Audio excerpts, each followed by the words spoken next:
নমস্কার বন্ধুরা, আমি কিয়া। আপনারা দেখছেন ক্লোরোফিল টিপস।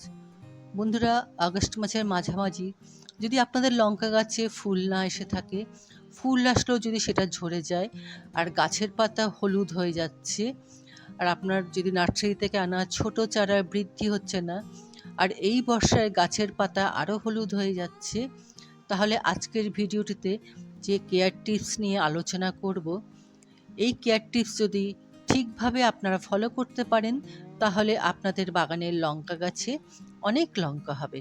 এবং এর সাথে সম্পূর্ণ ঘরোয়া জৈব সার প্রয়োগ করা দেখাবো এবং সম্পূর্ণ ঘরোয়া কীটনাশক প্রয়োগ করা বা বানানো দেখাবো। এই কীটনাশক যদি একবার প্রয়োগ করা হয় গাছের উপর, তার রেজাল্ট আপনারা খুব হাতে নাতে দেখতে পাবেন। গাছের পাতা কোঁকড়ানোর সমস্যা একেবারে কিন্তু উধাও হয়ে যাবে। সম্পূর্ণ জৈব উপায়ে প্রচুর লঙ্কা ফলাতে যদি চান, তাহলে এই ভিডিওটি সম্পূর্ণ দেখবেন, একটু স্কিপ করবেন না। যদি স্কিপ করেন তাহলে কিন্তু আপনাদের অনেক তথ্য অজানা থেকে যাবে। বন্ধুরা, রান্না করতে গেলে আমাদের অতি প্রয়োজনীয় সবজি হলো লঙ্কা। লঙ্কা সবার বাগানে থাকে, যেমন ফুল গাছ, ফল গাছ থাকে, তার মাঝে কিন্তু এক দুটো লঙ্কা গাছ আমরা লাগিয়ে থাকি। কিন্তু লঙ্কা গাছ লাগানোর পরে সমস্যা যেটা হলো, গাছে ফুল আসে না, ফুল ঝরে যায়, গাছের পাতা হলুদ হয়ে যায়, পাতা কুঁকড়ে যায়। এই বিশেষ সমস্যাগুলো কিন্তু দেখা যায়। প্রথম কাজ যেটা হলো, লঙ্কা গাছকে বাগানের এমন জায়গায় রাখবেন যেখানে যেন গাছ ফুল সানলাইট পেয়ে থাকে। যদি জমিতেও গাছ লাগানো থাকে, সেখানেও যেন গাছ সম্পূর্ণ সূর্যের আলো পেয়ে থাকে। বর্ষাকালে সাধারণত সেরকমভাবে সূর্যের আলো দেখা যায় না, কিন্তু সেই জন্য কিন্তু গাছ আমরা কখনোই, বা অতিবৃষ্টির জন্য গাছ কিন্তু আমরা গাছের শেডের তলায় রাখতে পারবো না। কারণ এতে কিন্তু গাছের গ্রোথ একেবারে থমকে যাবে, আর গাছের গ্রোথ থমকে গেলে গাছের পাতা কিন্তু ঝরে যাবে।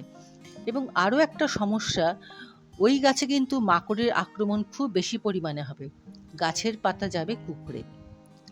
তাহলে আমাদের কি করতে হবে? টিপস নাম্বার 1 যেটা হলো, গাছের গোড়ায় যেন জল না জমে সেটা কিন্তু আমাদের দেখতে হবে। গাছের গোড়ায় যদি জল জমে তাহলে কিন্তু কড়ি বা ফুল সবকটাই কিন্তু ঝরে যাবে।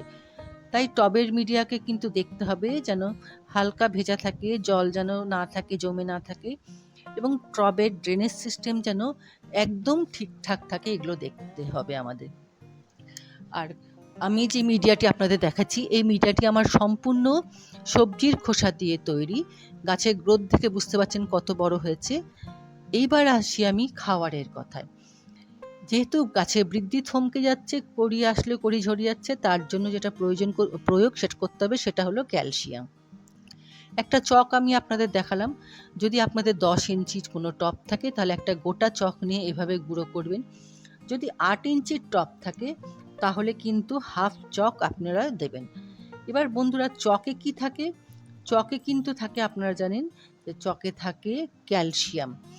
এবার চক যদি না থাকে, আপনারা কিন্তু অল্প করে চুনের গুঁড়ো ছড়িয়ে দিতে পারেন, ডিমের খোলা শুকিয়ে গুঁড়ো করে ছড়িয়ে দিতে পারেন, আপনারা হাড় গুঁড়ো ছড়িয়ে দিতে পারেন।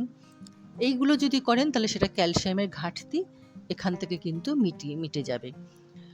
আপনাদের যদি মাটির মিডিয়াও হয়, তাহলেও কিন্তু একই জিনিস আপনাদের প্রয়োগ করতে হবে, তবে টবের মাটি যেন হালকা একটু ভেজা থাকে। মিডিয়ার মধ্যে যদি আগাছা কিছু জন্মায়, সেটাকে কিন্তু এইভাবে তুলে ফেলতে হবে। মিডিয়া যেন পরিষ্কার পরিচ্ছন্ন থাকে এবং অল্প অল্প যেন ভেজা থাকে, পুরো যেন ভেজা না থাকে। তাহলে আমি চকের গুঁড়ো দিয়ে দিলাম ক্যালসিয়ামের জন্য। এইবার বন্ধুরা যেটা দেবো, এটা হলো পেঁয়াজের খোসা। আমি বাজার থেকে পেঁয়াজের খোসা নিয়ে এসে শুকিয়ে এটাকে মিক্সিতে ভালো করে গুঁড়ো করে এইভাবে মিডিয়ার উপরে চারিদিকে ছড়িয়ে দিলাম। যেহেতু এটা 10 ইঞ্চি টব, আমি অনেকটা বেশি পরিমাণে দিলাম। যদি আপনাদের 8 ইঞ্চি টব থাকে, তাহলে আপনাদের 2 চামচ দিলেই কিন্তু হয়ে যাবে। পেঁয়াজের খোসার মধ্যে যেটা থাকে সেটা হলো বোরন, সালফার এবং প্রচুর পরিমাণে পটাশিয়াম। তাহলে ক্যালসিয়াম দিয়ে দিলাম, তারপরে দিলাম আমি পটাশিয়াম, বোরন, সালফারের উৎস যেটার মধ্যে পাওয়া যায়, সেটা হলো পেঁয়াজের খোসা। এটা ভালো করে আপনারা দিয়ে দেবেন। এরপরে যেটা দেব বন্ধুরা, এইটা হলো, আপনারা দেখুন, কলার খোসার শুকনো গুঁড়ো। কলার খোসাকে আমি ভালো করে শুকিয়ে নিয়ে এটাকে গুঁড়ো করে নিয়ে মিডিয়ার চারিপাশে এইভাবে আমি ছড়িয়ে দিচ্ছি।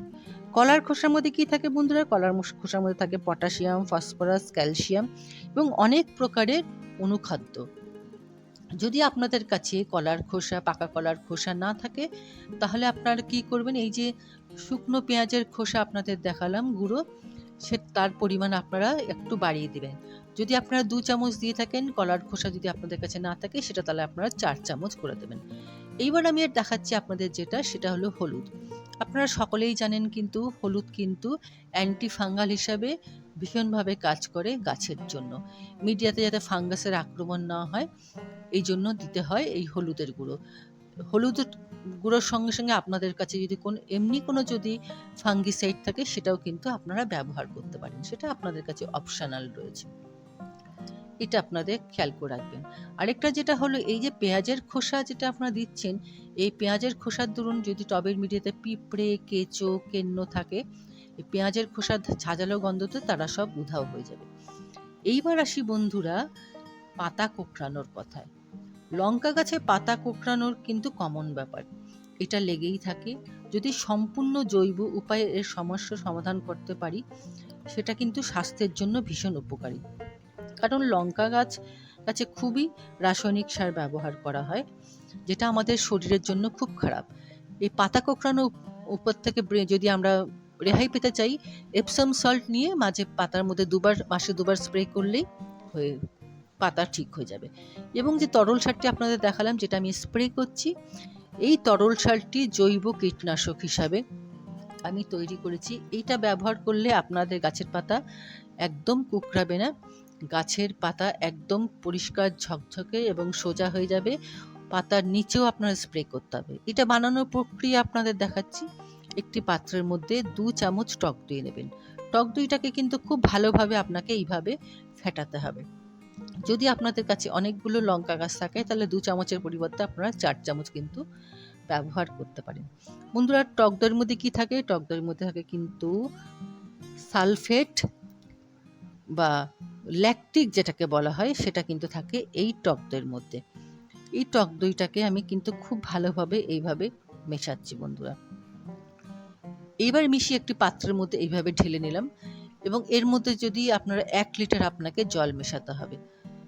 দেখুন, বাড়তি জলটাকে মিশিয়েও কিন্তু আমি এর মধ্যে আমি ঢেলে দিচ্ছি।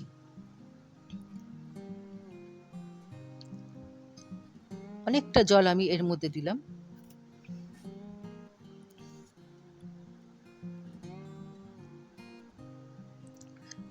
এইবার যেটা দেখতে পাচ্ছেন বন্ধুরা, এইটা কিন্তু হলো একটি তামার পাত্র। এই তামার পাত্রটা দিয়ে কিন্তু কীটনাশকটি তৈরি হবে। এইটা বানাতে তামার পাত্র খুব প্রয়োজন। আপনাদের যদি তামার কোনো বাসন থাকে, তার মধ্যেও কিন্তু আপনারা এইটা বানাতে পারেন। কিন্তু আমার কাছে কোনো তামার কোনো গ্লাস বা কিছু নেই, তাই ছোট্ট তামার পাত্রটি আছে, তাই আমি টক দইয়ের জলের মধ্যে এটাকে আমি ঢেলে দিলাম। বন্ধুরা, এই যে তামার পাত্রটি, এই তামার পাত্রটির মধ্যে তামার মধ্যে কি থাকে? তামার মধ্যে থাকে কপার, যেটা আমি তৈরি করব টক দই, এবং এই কপার দিয়ে সেটা তৈরি হবে কপার সালফেট অ্যাসিড বা কপার ল্যাকটিক অ্যাসিড। এটা কিন্তু যে কোনো গাছে আপনারা প্রয়োগ করতে পারেন। এটা মাকড়নাশক তো বটেই, তার সাথে সাদামাছি, জাপ পোকা আর যে কোনো পোকার জন্য কিন্তু খুব ভালো কাজ করে এই কপার সালফেট অ্যাসিড। তো বন্ধুরা, সর্বোপরি এটা কিন্তু একটি শক্তিশালী জৈব কীটনাশক তৈরি হয়ে গেল, এবং এটাতে সাদামাছি, জাপ পোকা তো থাকবেই না, তার কারণ টক দইয়ের যে ঝাঁঝালো গন্ধ, তারা কিন্তু এটাতে পালিয়ে যাবে। এটা প্রয়োগ কখন করবেন? যেদিন আপনাদের বৃষ্টি হবে না। ওয়েদার রিপোর্ট ভালো করে দেখে নেবেন। বৃষ্টি বা হওয়ার যদি 2-3 ঘন্টা আগেও যদি বৃষ্টি হয়ে যায়, তাহলেও অসুবিধা নেই। কিন্তু বৃষ্টি হওয়ার পরে এটা ব্যবহার করার পরে যদি বৃষ্টি হয়ে যায়, তাহলে কিন্তু আপনার ওটা কোনো কাজ হবে না। বন্ধুরা, তাহলে আমি যে দেখালাম আপনাদের, এই যে কপার মানে তামার বাসন এবং টক দই দিয়ে, এটা কিন্তু ভীষণ শক্তিশালী একটি জৈব কীটনাশক। এইটি আপনাকে যখন রোদ উঠবে, তখনই কিন্তু গাছের পাতায় এইভাবে স্প্রে করতে হবে। তাহলে আপনার গাছের পাতা হয়ে যাবে সোজা, ঝকঝকে এবং সতেজ এবং সবুজ। দেখেছেন বন্ধুরা আমার এই গাছটি কতটি বড় এবং কতটি বড় হয়েছে। যেহেতু মিডিয়াটি এর হলো, আমি প্রথমেই বলেছি, পুরো সবজির খোসা দিয়ে মিডিয়াটি তৈরি করেছি। এই দেখুন, এবার আমি এটাকে ৩ দিন আমি এটাকে ভিজিয়ে রেখেছিলাম, রেখে একটু ছায়াযুক্ত জায়গায় রেখেছিলাম। সেখান থেকে এটাকে বার করেছি। বার করার পরে এই দেখুন, এটা এইভাবে এসছে। এবারে আমি তামার পাত্রটি এখান থেকে বার করে নিলাম। বার করে নিয়ে আমি যেটা করব, এটা কিন্তু আমাদের অবশ্যই ছেঁকে নিতে হবে। ছেঁকে যদি না নিই, আমরা যে স্প্রে করব সেই স্প্রেয়ার নজলে কিন্তু এটা আটকে যাবে। তাই জন্য এটা স্প্রে করা কিন্তু ভীষণভাবে জরুরি। দেখুন আমি এটাকে এইভাবে ছেঁকে নিলাম। আপনারা কিন্তু অবশ্যই মনে করে এটা ছেঁকে নেবেন। আর এটা কিন্তু ভীষণ শক্তিশালী জৈব কীটনাশক তৈরি হচ্ছে। এটা ছেঁকে নেওয়ার পর দেখুন জলটা নিচে পড়ে গেল, দইটা কিন্তু ওপরে রয়ে গেল। তারপরে আমি এটাকে স্প্রেয়ার বোতলে আস্তে করে ঢেলে নিয়েছি।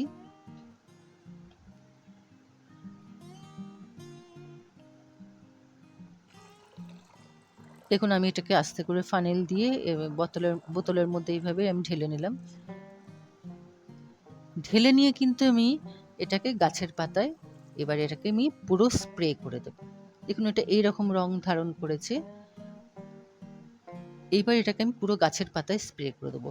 আপনাদের আবারও বলে দিই, যেদিনকার বৃষ্টি থাকবে সেদিন কিন্তু এটা ব্যবহার করবেন না, যেদিন রোদ উঠবে সেদিন এটা ব্যবহার করবেন এবং এটি প্রত্যেকটি গাছের জন্য ব্যবহার করতে পারবেন। তাহলে আপনাদের কি দেখালাম, মিডিয়াতে প্রথমে দেখালাম চুনের গুঁড়ো, পেঁয়াজের খোসার গুঁড়ো, কলার খোসার গুঁড়ো এবং হলুদের গুঁড়ো দিয়েছি মিডিয়াতে, এবং গাছের পাতার দিয়েছি টক দই আর তামার পাত্র ভিজিয়ে রেখে ৩ দিন ভিজিয়ে রেখে আমি এটা গাছের পাতার মধ্যে আমি স্প্রে করে দিয়েছি। আমি যে দেখালাম সেইভাবে যদি আপনারা প্রয়োগ করেন আপনাদের লঙ্কা গাছে, তাহলে আপনাদের লঙ্কা গাছে ফুল আসবেই, ফুল ঝরবে না, পাতা কোঁকড়ানো বন্ধ হয়ে যাবে। এই ছিল বন্ধুরা আমার লঙ্কা গাছের ভিডিওটি আপনাদের সকলের কেমন লাগলো আমাকে কিন্তু অবশ্যই কমেন্টের মাধ্যমে জানাবেন, এবং যেটা হলো চ্যানেলটিকে অবশ্যই সাবস্ক্রাইব করবেন, লাইক করবেন এবং বাগান বন্ধুদের সঙ্গে শেয়ার করবেন।